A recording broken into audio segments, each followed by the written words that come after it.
cooperate, it'll be 100 times better. Yeah, that's what they say to rape victims, you fucking piece of shit. I've got a video for you that doesn't just expose a single act of political repression, it reveals something far more chilling. Fascism is not just a top-down strategy imposed by those in power. It spreads when ordinary people begin to accept, justify, and even applaud the suppression of dissent. This footage comes from a town hall in Idaho, where a woman was forcibly removed simply for speaking out. Her crime? Expressing a dissenting opinion to Republican lawmakers.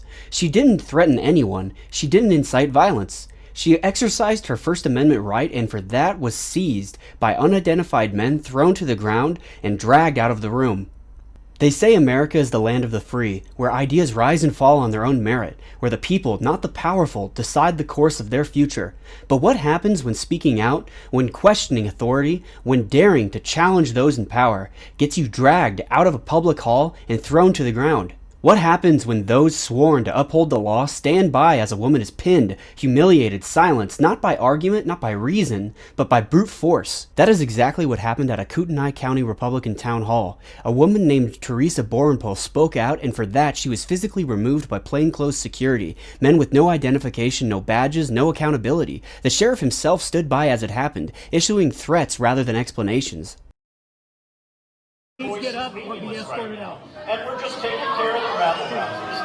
And eventually what's going to happen is everything's going to settle down, and we'll get back to the legislators. Because really, you can look at this. This little girl is afraid to leave. She spoke up, and now she doesn't want to suffer the consequences. Did you catch what the guy on the microphone just said? That she's not willing to suffer the consequences for speaking up? They just said the quiet part out loud. She has the First Amendment right to speak up, and the guy with the most power in the room, the one with the microphone, says to the woman voicing her dissenting opinion that this is what you get for speaking up. This is big Orwell government. I don't care what you say. Is a situation where these folks are trying to filibuster and shut this whole program down. Unfortunately, they're being successful. So all of you... Yeah, and now she's rightfully so kind of freaking out that these unidentifiable men, there's no insignia, there's no badge number, there's nothing, are trying to forcibly remove her, while the sheriff watches in the back. The guy with the hat and the phone in the back there, that's the sheriff, apparently. Came here to hear the legislators. I applaud you for sitting there and quietly listening. I promise we will get back to you. In the meantime, we've just got to be a little aggressive with some of these folks here. Here. Oh, no, I should be removed. I should be allowed to cry and yell and scream. I should be able to allow to interrupt. I wish they would have put more camera on that guy speaking on the microphone, because he's honestly sounding depraved. He's egging this on right now. That is not what a good leader would do in this situation. He'd be trying to calm everyone down, not try to escalate.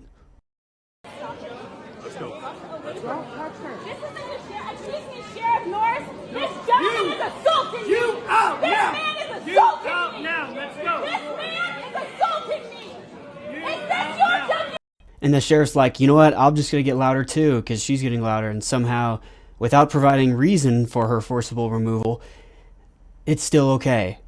Is this your deputy?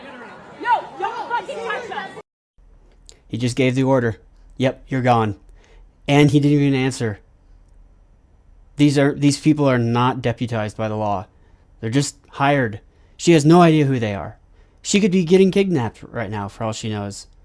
Is he a deputy? These aren't deputies. Who the fuck are these men? So how about that? Hey!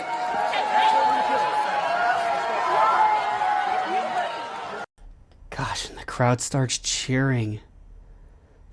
I firmly want to believe in my heart that they're not that depraved, that they're just social beings and they're pressured. They don't know how to behave, so they're just going along with the crowd. But they're cheering for this poor woman just getting removed and humiliated. I'm sure that people in this community all know who she is. It's too bad that we have some 150-year-old Social Security recipients.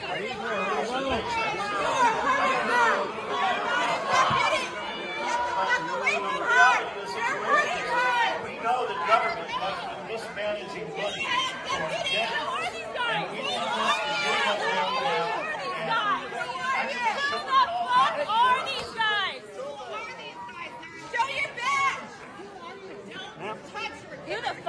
cooperate, it'll be 100 times better. Yeah, that's what they say to rape victims, you fucking piece of shit. You refuse to identify. Gosh, she is absolutely right. Just cooperate and it'll all be over. Not in this country, where liberty is to breathe, okay? You are depriving her liberty right now.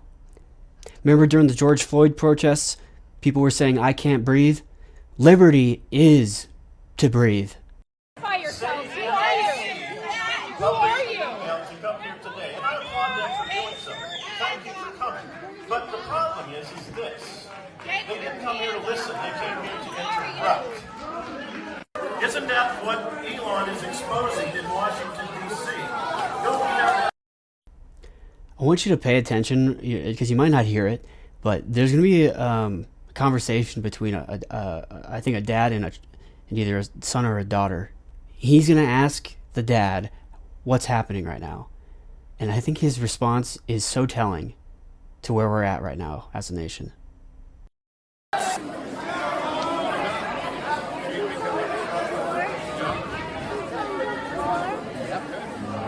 She's a communist. Did you hear that?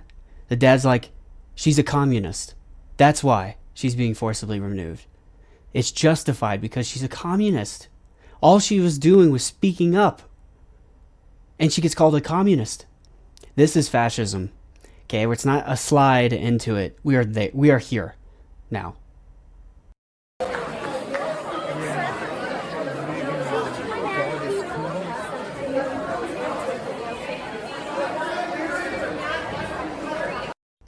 I think the child just asked, are they bad people?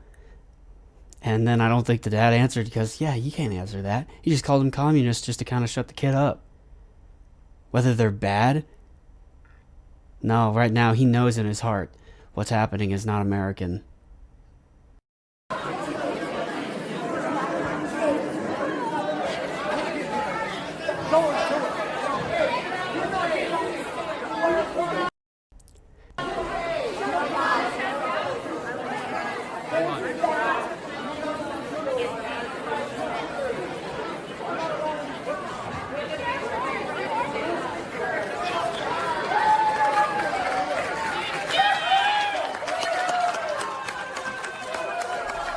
More cheering as her liberty is stripped.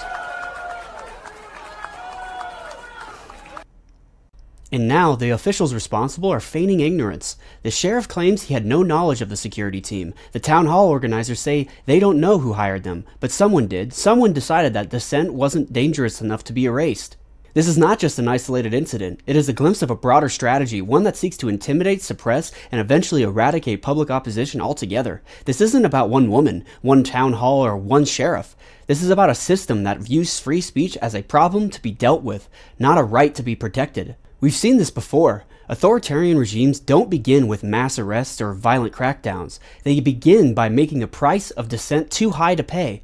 They create an environment where people think twice before speaking, where fear replaces courage, where silence becomes the default. One of the framers, Benjamin Franklin, warned us, saying, quote, "Whoever would overthrow the liberty of a nation must begin by subduing the freeness of speech," end quote. That is what we are witnessing. The foundation of our democracy, our ability to question those in power without fear, is being chipped away. And let's be clear, this is how fascism begins. It doesn't arrive overnight in jackboots. It starts with a small, quote-unquote, justified acts of force against people who dare to speak out. It starts with leaders who excuse violence as quote-unquote protocol. It starts with police who turn a blind eye. It starts with lawmakers who refuse to answer the simplest question: who gave the order? History tells us that silencing voices does not create stability, it leads to ruin. The German pastor Martin Niemöller warned of this pattern after watching his own country descend into dictatorship. Quote, "First they came for the socialists and I did not speak out, because I was not a socialist. Then they came for the trade unionists and I did not speak out because I was not a trade unionist.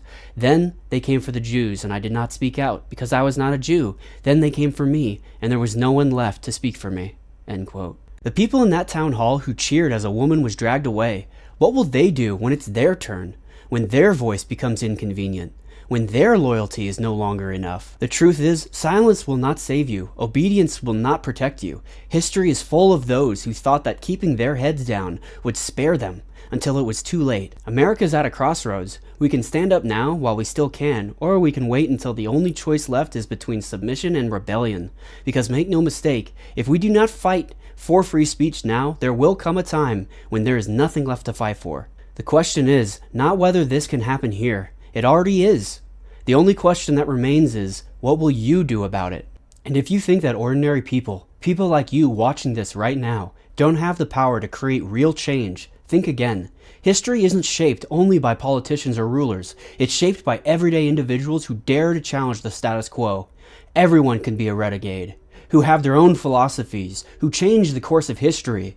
Everyday people like you and me. If you enjoyed this video and want to support the channel, don't forget to click the like, subscribe, and alert bells before you go. Your support means a lot, and it also helps promote these progressive messages to the YouTube algorithm, which helps its amplification to reach even more viewers. And as always, stay vigilant, fellow freedom fighters.